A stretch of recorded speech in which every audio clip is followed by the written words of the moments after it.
Hello everybody out there in internet land. My name is Wade Allen. Welcome to my True Octave website. In this segment I want to talk to you guys a little bit about the building blocks behind scales. Scales are probably one of the most fundamental things that you can use to becoming a good musician, whether it's the guitar, the piano, the violin, whatever instrument you choose to play. It's important that you get a good grasp of scales. Now the number one scale that all the other scales are built upon is called the major scale.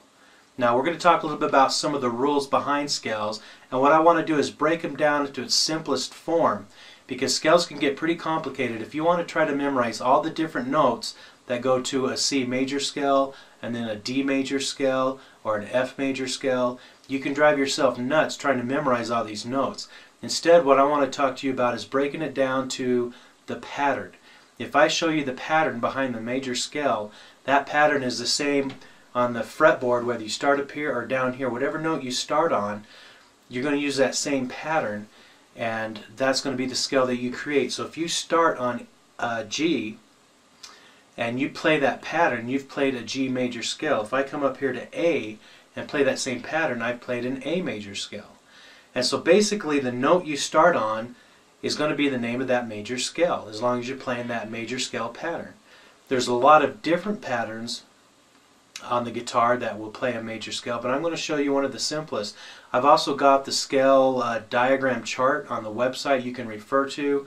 Download those, print them out, whatever you want to do, and start to learn that major scale. And once you master that major scale, then you can move on to learning some of the other scales.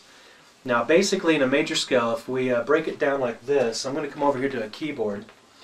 If we play the C major scale, there's going to be 7 separate notes, but due to the fact that we end on the same note that we start with, only an octave higher, there's actually 8 steps.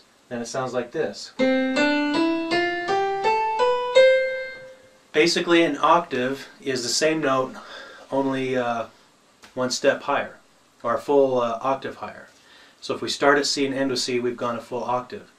Now that's the major scale. Now the thing to remember about behind the major scale is the steps. You've got whole step, a half a step, whole step, whole step, half a step.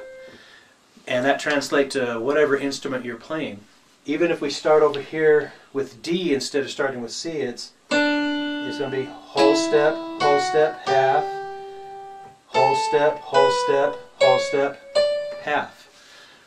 And so let's bring that over here to the guitar. Let me move a little bit closer so you can see the fretboard. I'm going to start here with A, and I'm going to play the major scale on the guitar.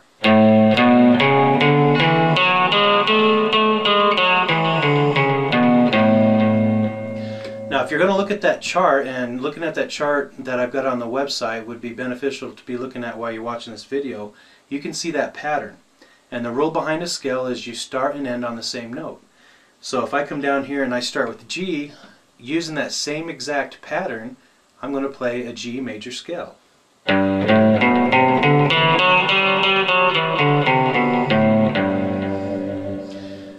And so that's kind of breaking it down to its simplest. So go ahead and start memorizing that pattern. If you want to pause the video, go ahead, start practicing that scale, and start to master it. Now the other thing, remember that scale, what I want you to do for now is try to play that scale in 2 different octaves. Later on you can try to play it in 3 octaves as you start to master it, but for now, if we're going to play that in 2 different octaves, this is what it'll sound like.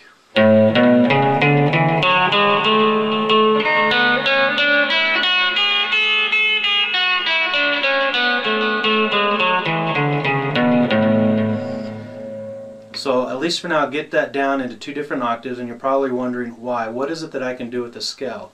Well, from the scale, chords are going to be built, minor scales are going to be built, and basically it's the basis for all the music that's out there.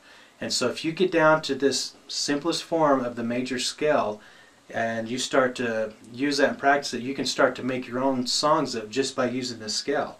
Now here's just kind of something I came up with just using the same scale. And so you can start to have fun with it if you want to.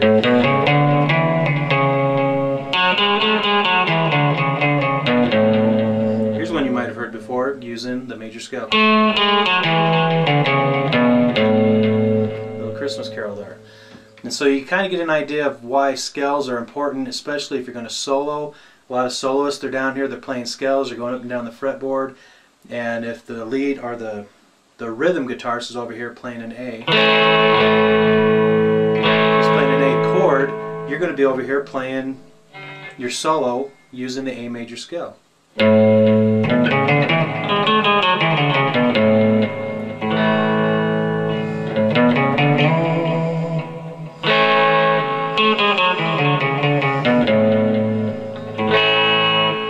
Kind of see how the two of those fit into each other.